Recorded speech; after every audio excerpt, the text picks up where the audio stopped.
आरहत वाङ्मय में कहा गया है, दानान शिट्ठम अभयपयानम सच्चेषु या अणवज्जं वयन्ति तवेषु या उत्तम बंभचेरम लोगुत्तमे समणेनाय पुत्ते। हमारे भीतर अनेक प्रकार की वृत्तियां होती हैं। आक्रोश गुस्से की वृत्ति भी हो सकती है, तो क्षमा की वृत्ति भी हो सकती है। अहंकार की वृत्ति होती है, तो निरहंकारता की वृत्ति भी मिल सकती है। छल कपट की वृत्ति हो सकती है, तो ऋजुता का दर्शन भी हो सकता है। लोभ की चेतना होती है, तो संतोष का साक्षात्कार भी किया जा सकता है। भय की मनोवृत्ति होती है, तो अभय का साम्राज्य भी देखने को मिल सकता है। भय एक वृत्ति है जो दुर्बलता से युक्त होती है। आदमी स्वयं भी डरता है और स्वयं डरने वाला दूसरों को डराने की भी चेष्टा कर सकता है। हमारे जीवन में अभय की चेतना का विकास हो, हम न स्वयं किसी से डरें और न किसी को डराएं। अभय के दोनों पक्ष हैं कि डरना भी नहीं और दूसरों को डराना भी नहीं। अपनी ओर से प्राणियों को अभय दान देना। शास्त्र में कहा गया है, दानों में श्रेष्ठ दान अभय प्रदान, अभय दान होता है। अन्न दान भी हो सकता है, औषध दान हो सकता है, और भी कई चीजें दी जा सकती हैं, परंतु उत्तम सर्वश्रेष्ठ दान वह अभय दान होता है। और अभय दान अहिंसा से होता है। मैं किसी को भी नहीं मारूंगा, किसी प्राणी की हिंसा नहीं करूंगा, यह अभिग्रह संकल्प ले लिया जाता है, तो प्राणियों को अपनी ओर से अभय दान हो जाता है।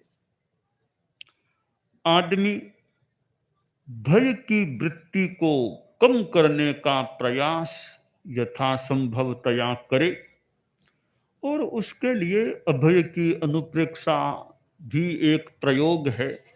परम पूज्य आचार्य महाप्रज्ञ जी प्रेक्षा ध्यान कराते थे। प्रेक्षा ध्यान की पद्धति में यह अनुप्रेक्षा का प्रयोग भी निर्दिष्ट है। आदमी भक्ति के द्वारा भी अभय को संभवतः प्राप्त कर सकता है। कठिनाई आती है और आदमी अपने आराध्य का, इष्ट का स्मरण करता है, भक्तिमय बनता है, तो उस स्थिति में भी भय का निवारण होने की स्थिति बन सकती है। आज मेरता सिटी आए हैं और मीराबाई या भक्ति से मानो जुड़ा हुआ क्षेत्र, हमारी भक्ति किसके प्रति होनी चाहिए? भक्ति व्यक्ति परक भी हो सकती है और भक्ति सिद्धांत परक भी हो सकती है, आदर्श परक भी हो सकती है। यानी आदर्श भी, कोई व्यक्ति भी आदर्श हो सकता है, कोई सिद्धांत भी आदर्श के रूप में, आचरणीय के रूप में सामने रखा जा सकता है। किसी शक्तिशाली पवित्र आत्मा वाले व्यक्ति को भी अपनी भक्ति का धाम बनाया जा सकता है। तो किसी सिद्धांत को, किसी सद्गुण को भी अपनी भक्ति का पात्र बनाया जा सकता है कि मैं त्याग, अमुक त्याग के प्रति समर्पित रहूंगा। त्याग संयम के प्रति भी भक्ति हो सकती है और अपने अपने आराध्य व्यक्ति के प्रति भी भक्ति हो सकती है। किसी की भगवान महावीर के प्रति भक्ति है, अरहतों के प्रति भक्ति है, सिद्धों के प्रति भक्ति है। जैन शासन में नमस्कार महामंत्र चलता है। यह नमस्कार महामंत्र एक भक्ति का महामंत्र है। इसमें कितनी भक्ति भरी पड़ी है कि नमो नमो 5 बार नमो नमो नमो नमो आ गया और साथ में अरहत, सिद्ध, आचार्य, उपाध्याय और साधु, इनके प्रति नमस्कार या भक्ति का प्रयोग, यह व्यक्ति परक भक्ति का प्रयोग है। यानी आत्माओं के प्रति, 5 प्रकार की आत्माओं के प्रति नवकार मंत्र में भक्ति का प्रयोग किया गया है। नमो, यह नमो, बस नमो में भक्ति निहित है। यूं तो नमो एक आगम की वाणी प्राकृत पाठ, भाषा का पाठ है। नमो यानी नमस, नमस तो नमस्य है। और एक दूसरे संदर्भ में लें कि नमो नमो झुको झुको, नमो अरहतों के प्रति झुकना, यानी वो श्रद्धा है और भक्ति है, अहंकार के विलय का प्रयोग है। भक्ति एक अहंकार के नाश का मानो प्रयोग बन सकता है। अहंकार का विलोम, अहंकार का ओपोजिट शब्द है या तत्व है, वह है भक्ति। कि भक्ति है फिर अहंकार किस चीज का, और अहंकार है तो भक्ति बढ़िया हो नहीं सकती। भक्ति के लिए अहंकार से दूर होना अपेक्षित होता है। आराध्य के प्रति भक्ति है तो फिर अहंकार कैसे करेंगे? अहंकार करेंगे तो आराध्य के प्रति भक्ति कितनी क्या होगी। अपने गुरु के प्रति भक्ति है तो फिर गुरु के सामने अहंकार क्या करना। गुरु हैं कि हमारे गुरु हैं, हमारे तीर्थंकर भगवान महावीर हैं, तो उनका नाम आ गया, अब अहंकार क्या करना। वहां तो नमन भक्ति प्रकट हो सकती है। तो भक्ति एक ऐसा तत्व है जिससे अभय की स्थिति भी प्राप्त हो सकती है और शक्ति की जागरणा भी संभवतः हो सकती है। तो मेड़ता सिटी तो मानो भक्ति के तत्व से संदिग्ध क्षेत्र, तो हमारे में पवित्र भक्ति का विकास हो। और भक्ति भी किस स्तर की है, यह भी एक महत्वपूर्ण बात है कि भक्ति में सघनता कितनी है। एक बहुत थोड़े रूप की भक्ति है या भीतर तक गई हुई भक्ति है। नींव कितनी गहरी है, मकान है तो मकान की नींव कितनी गहरी है। पेड़ है, पेड़ की जड़ कितनी गहरी है। हम भक्ति को एक वृक्ष मान लें तो इस वृक्ष की जड़ कितनी गहराई में है।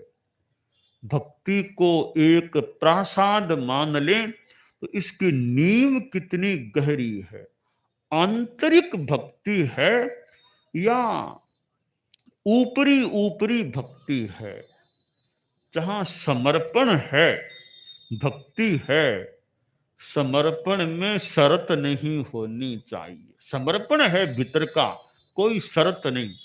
एक तो ऐसा करो तो मैं ऐसा करूं, तो आ गया बीच में, फिर तो आने के बाद मानो पूरी भक्ति नहीं है कि ऐसा करोगे तो मैं ऐसा कर दूंगा, ये मुझे दोगे तो मैं ऐसा कर दूंगा। ये तो जहां आ जाता है, ये तो भक्ति की संपूर्णता में, समर्पण की संपूर्णता में मानो बाधक होता है।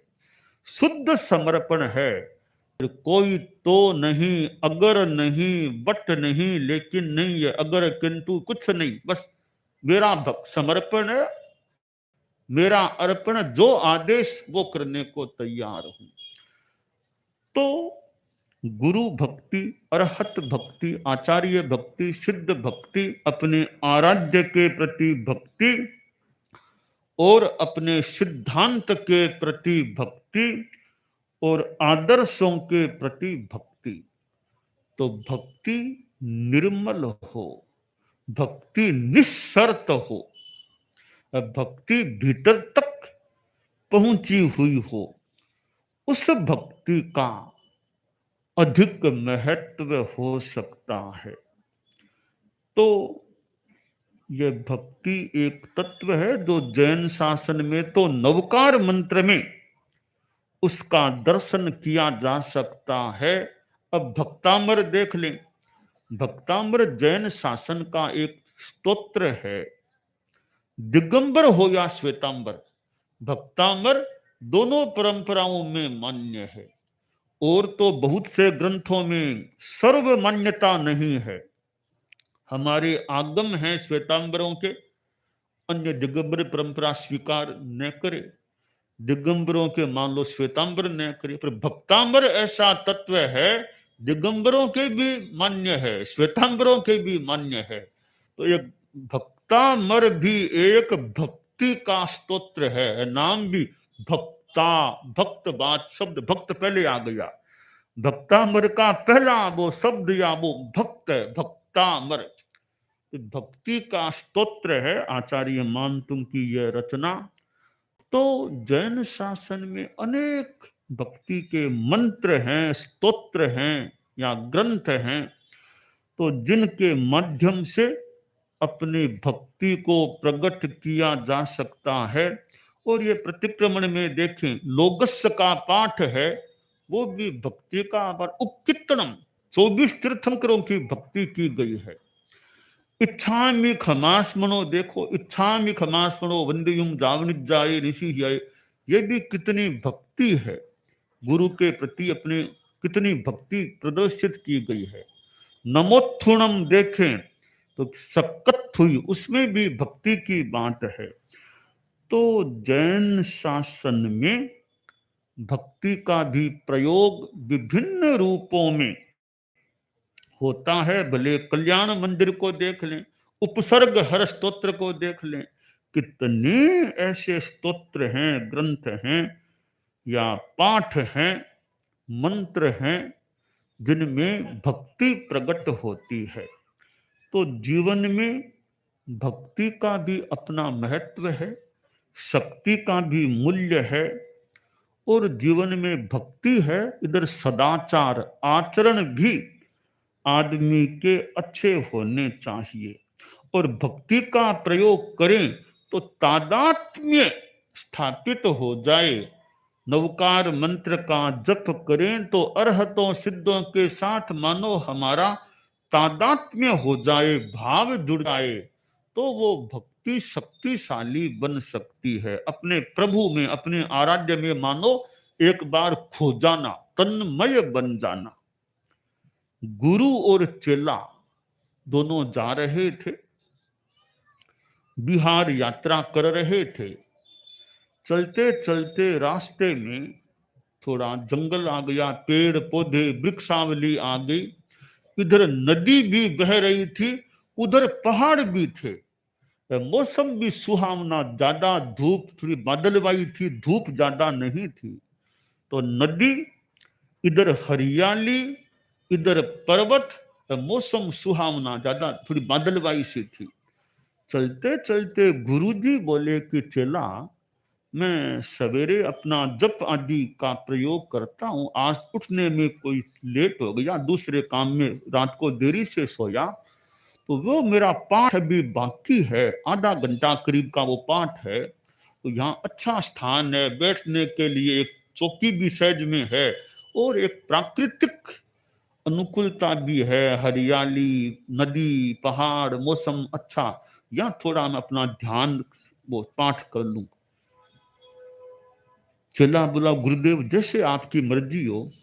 कहा ठीक है, मेरा आसन लाओ, मैं बैठ जाऊं।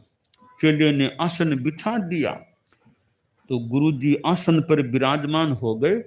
बोले मुझे अंदाज आधा घंटा लग जाएगा, तुम चाहो तो कहीं स्वाध्याय कर लो, चाहो थोड़ा घूम लो, देख लो, जैसे इच्छा हो। मुझे लगभग आधा घंटा करीब लगने वाला है, आधा घंटा बाद फिर हम यहाँ से आगे बढ़ सके। कहा ठीक है गुरुदेव, आप विराजो, मैं देख लेता हूँ स्वाध्याय कर सकूंगा या थोड़ा इधर उधर घूम के यहाँ वापिस आ जाऊंगा। ठीक है। गुरुजी अब ध्यान में बैठ गए। उनको अपना पाठ या वो ध्यान जप जो भी उनका भीतर करते थे पाठ अपना, एकदम मौन शांत होकर ध्यान और पाठ मग्न हो गए। बहुत तादाद में स्थापित कर लिया अपने आराध्य के साथ। 10 मिनट करीब बीते। एक शेर उधर से गुरुजी की ओर आने लगा। चेले ने देख लिया कि शेर आ रहा है। सोचा गुरुजी को बताऊं यहां से उठे, वो शेर निकट आ जाएगा तो। आया, बोला गुरुदेव गुरुदेव गुरुदेव उठो। गुरुदेव तो गहराई में चले गए, मानो सुनते ही नहीं क्या कह रहा है। तो गुरुदेव, गुरुदेव कुछ नहीं सुने, गहराई में गए हुए हैं। गुरुदेव शेर आ रहा है, शेर शेर शेर। गुरुजी ने आंख नहीं खोली, गहराई में चले गए। तब चेले ने सोचा अब गुरुजी तो आज लगता है मरेंगे, तो मैं क्यों मरूं, मैं तो अपनी सुरक्षा करूं। तो चेला थोड़ा दूर एक पेड़ के ऊपर चढ़ गया कि पेड़ के ऊपर तो शेर थोड़ा ही आएगा, सुरक्षा हो जाएगी। पेड़ के ऊपर चढ़ गया और गुरुजी को देख रहा था वो शेर क्या। तो शेर चलते चलते गुरुजी के पास आ गया, पास आकर खड़ा हो गया। वो ये मानो गुरुजी को थोड़ा सूंघने लगा। 1-2 मिनट वो शेर यूं गुरुजी के मुंह को और पैर को थोड़ा सूंघा। 1-2 मिनट के बाद वो शेर आगे चलता बना, आगे चला गया। दूसरे अन्य रास्ते से वो जंगल की गहराई में चला गया। अब यूं करते करते करीब आधा घंटा समय बीता। तब गुरुजी ने आंखें खोली। चेला निकट आया कि गुरुदेव हो गया? हाँ बेटा, पूरा मेरा हो गया पाठ, अब चले। का गुरुदेव वो शेर आया था ना। शेर? कौन सा शेर? कि मैंने कितनी बार कहा गुरुदेव उठो, शेर शेर, आपने कुछ भी ध्यान से। बेटा मैं तो अपनी आराध्य की भक्ति में लगा हुआ था, पाठ में था, मुझे पता नहीं तुमने क्या बोला और क्या। मैं तो साधना में। तो गुरु जी शेर आपके पास खड़ा रहा, आपको अनेक जगहों से सूंघा, मुझे नहीं पता, मैं तो अपने आराध्य की भक्ति में था, प्रभु भक्ति में था। कोई बात नहीं गुरुदेव, अब चले। तो गुरु और चला, अब आगे चलने लगे। 200-300 मीटर आगे चले। वो जंगल का रास्ता था, झाड़ी झंकार पेड़ पौधे, वो मच्छर भी फिर ज्यादा आ गए। एक एरिया में मच्छर बहुत आ गए। तो मच्छर आकर के वो गुरुजी को भी एक मच्छर ने काटा।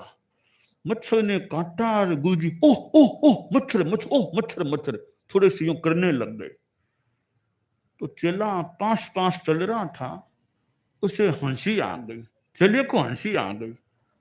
गुरु ने देखा, रे चेला हंसता है, क्यों हंसता क्यों है, क्या बात हुई, हंसता क्यों है, क्या हुआ? तो गुरुदेव आप तो अजब गजब के आदमी हैं। तो आदमी तो आदमी, उसमें अजब गजब क्या हुआ? कि आप गजब के आदमी हैं, विचित्र आदमी हैं आप तो। कि हुआ क्या? तो मैं तो सामान्य रूप में चल रहा हूं। कहा गुरुदेव बात यह है, वहां आप विराजे हुए थे, शेर आ गया, हिंस्र प्राणी, जान को भी जिससे खतरा, ऐसा प्राणी आ गया, आपने कुछ नहीं बोला, एकदम गहराई में बैठे थे। मैंने इतनी बार आवाज दी, कोई आपने मानो ध्यान ही नहीं दिया। तो आप शेर आया तो नहीं डरे, कुछ नहीं बोले। एक कोई मच्छर आ गया होगा, थोड़ा काटा, आप यूं अरे मच्छर, अरे इतने आप यूं उकुल आकुल व्याकुल से हो गए। ये क्या, शेर से नहीं डरे, एक मच्छर से आप मान लो घबरा गए, यूं आकुल व्याकुल हो गए। इतना अंतर कैसे आ गया उस टाइम में, अब के समय में, थोड़ी देर में इतना आप में अंतर कैसे आ गया? तो गुरुजी बोले, वत्स देखो, उस समय मैं अपने प्रभु की भक्ति में था, प्रभु के साथ था, डरा नहीं। अब मैं तेरे साथ हूं। पहले प्रभु के साथ था तब नहीं डरा एकदम, अब तेरे साथ हूं तब कुछ ऐसी स्थिति हो गई है। तो हम किसके साथ रहते हैं? प्रभु के साथ, शक्तिशाली परम आत्मा की भक्ति में है या सामान्य व्यवहार में है? तो भक्ति एक ऐसा तत्व है, वो निश्चलता के साथ हो, निस्शर्त हो। भक्ति में शर्त नहीं कि ऐसा मिले तो, ऐसा दो तो, कोई शर्त नहीं। और भक्ति में निश्चलता, दिखावटीपन नहीं, केवल दिखाना नहीं, भीतर में भक्ति है। दिखावे के रूप में नहीं कि लोगों को दिखा दूं मेरे में भक्ति, दिखावा नहीं। हाँ, अपने आप भले दिखाई दे, बुरी बात नहीं, हो निश्चलता। तो भक्ति की दो चीजें हैं, भक्ति में निस्शर्तता हो और भक्ति में निश्चलता हो। निस्शर्त भक्ति और निश्चल भक्ति, ऐसी भक्ति होती है तो वो पवित्र भक्ति होती है। और पवित्र भक्ति है तो शक्ति की जागरणा की भी संभावना आशा की जा सकती है। तो हम यहाँ मेड़ता सिटी आज आए हैं, और यहाँ जो भक्ति से जुड़ी हुई बात है, तो हमारे में भी अपने आराध्य के प्रति, अपने सिद्धांत के प्रति भक्ति हो, और वह भक्ति निस्शर्त हो, वह भक्ति निश्चल हो, कि समर्पण में शर्त नहीं। अगर समर्पण भीतर में है तो समर्पण में कोई शर्त नहीं, और भक्ति में भी शर्त नहीं, कोई छल नहीं, दिखावे की लालसा नहीं, तो सहज भाव में भक्ति हो, निश्चल और निस्शर्त भक्ति हो, तो हम अपनी चेतना का भी उत्थान कर सकते हैं और आत्मा का कल्याण भी कर सकते हैं।